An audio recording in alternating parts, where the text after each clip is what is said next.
ভুলভার চরিত্রটা খুঁজে পেতে আমাদের একটু ঝামেলা হয়েছিল প্রথম দিকে, কারণ যেহেতু আমরা ফেস রিভিল করবো না, এটা আমরা ওইটাতে লাইক সেট ছিলাম যে আমরা ফেস রিভিল করবো না। সো আমরা কিছু মানুষকে আগে থেকে ভেবে রাখছিলাম, আমারও প্ল্যান ছিল। তারপর হচ্ছে আমি যখন আমার সিনেমাটোগ্রাফারদের সাথে কথা বলছি, তাদের মাথাও একটা মানে কিছু নাম আসছিল।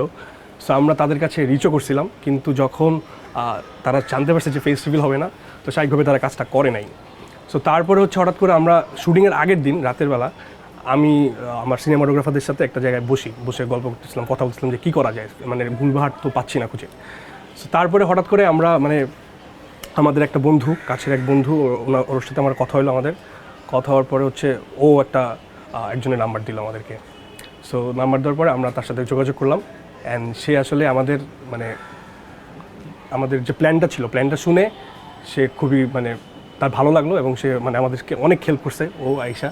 তারপরের দিন শুটিংয়ের দিনও আসার পরে ওর ডেডিকেশন দেখে আমরা লাইক সবাই অবাক হয়ে গেছিলাম যে মানে যেহেতু এই কাজটা তো অনেকের কাছেই আমরা মানে গেছিলাম কাজটা করার জন্য, কিন্তু সবাই মানে আমাদেরকে হয়তোবা তারা আমাদের উপর বিশ্বাসটা রাখে নাই। কিন্তু আমাদের যে পর্দার গুলভার, তার প্রতি আমরা থ্যাঙ্কফুল, গ্রেটফুল।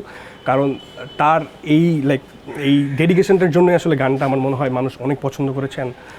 এটার পুরা কৃতিত্বটা তারই আসলে, তার ডেডিকেশনের প্রতি আসলে আমরা সবাই লাইক খুবই গ্রেটফুল।